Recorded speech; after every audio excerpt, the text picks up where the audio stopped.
Let's go, it's the Whitey Show. Whitey Show. Whitey Show. Whitey Show.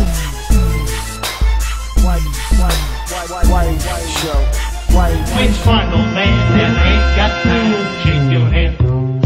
Get that Snapchat, put it in pockets till I get back. Going downtown. I am not one of those gamers who first played Metal Gear Solid 1. It was actually 2. I, of course, went back and played 1 right after 2, but 2 still holds that, like, special spot in my heart for Metal Gear. I did, after, play almost all of them, with the exception of Metal Gear 1. I played Metal Gear Solid 1, not Metal Gear 1, and I didn't really get much into Peace Walker because I just didn't like it. I beat all the others, I enjoyed them, and now comes the time for Metal Gear Solid 5 or Venom. I don't really know which one it was going to be, but we're going to go with both. Kojima's very last Metal Gear Solid game, or Metal Gear in general. Is this a great way to send off the creator? Is it? Obviously not to Konami, because they fucking hate him. Fuck you, Konami. Don't block my video.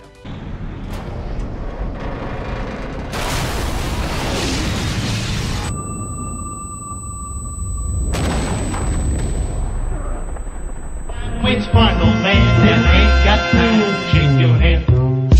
Get that Snapchat, put it in pockets till I get back. Going downtown.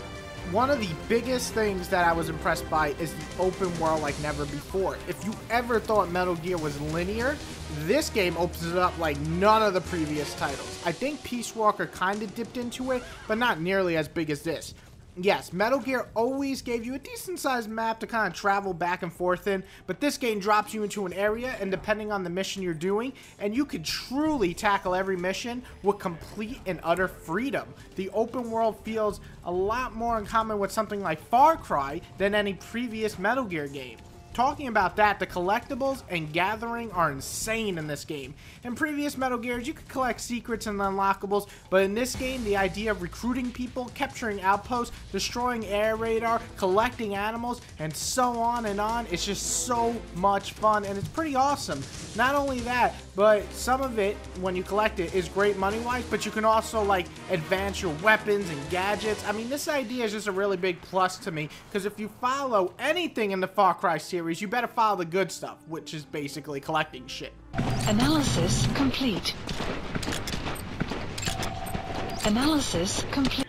The smoothness of the gameplay is by far the best in the series. Don't get me wrong, there's still occasional bullshit moments where Snake moves a little too much, or you're behind cover, but he won't stick to it, or the body movements feel off, but that's to be expected. Metal Gear always had the odd controls, and this one is no different. You get used to it, and that is, in this game, by far is the most accessible Metal Gear game. The best gun controls, great amount of gadgets, using buddies like Quiet or DD, he's your buddy, he's your little doggy, big ass doggy, like a wolf. Anyway, there is always awesome features that I welcome into this series.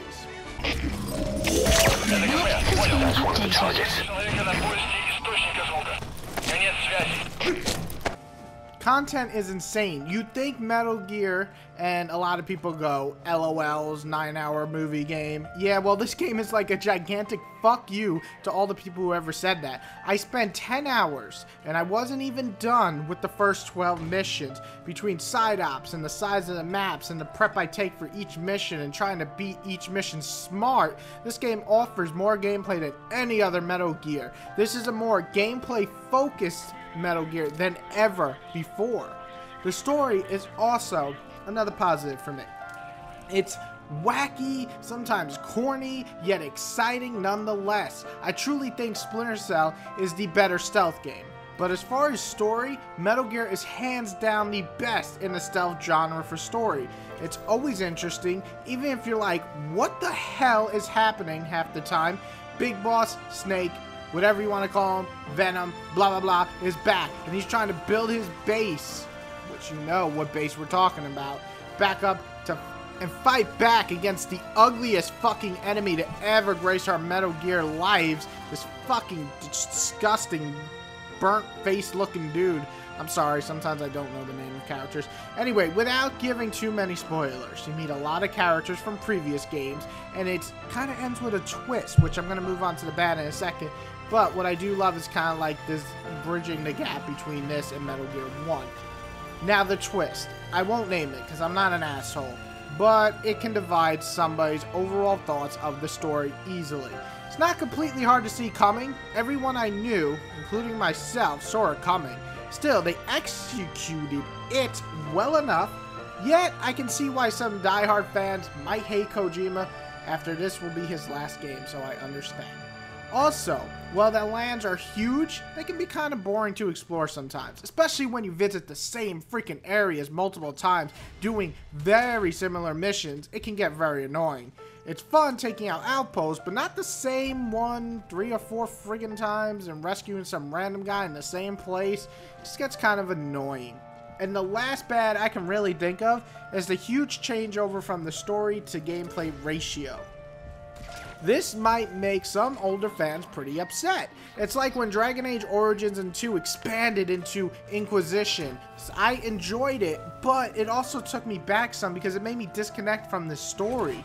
This game suffers the same fate there, sadly. Sometimes you go 3 or 4 missions without talking or even a cutscene, and that can be a little bit much with a series that used to provide such a rich and lengthy and in-depth story every 30 minutes to an hour. Also, Big Boss doesn't freaking talk enough. Waits for no man that ain't got time to shake your head. Get that side check, put it in pockets like it's back. Going downtown. Metal Gear Solid 5 is a special title. I love it for a lot of reasons. I thought I would never love a Metal Gear game. I really dug the concept of having buddies on your mission. I also thought the vast amount of missions will keep me playing well beyond any of the previous titles. I also enjoy the crazy wonky story of Metal Gear as always. Still, some of the vast changes might hurt some people who have been a long time fan.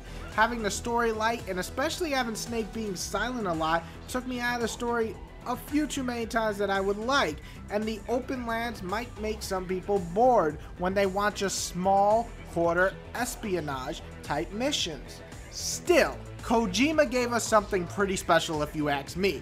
We got Metal Gear Solid 1 to 4 for more of the linear type games with heavy story.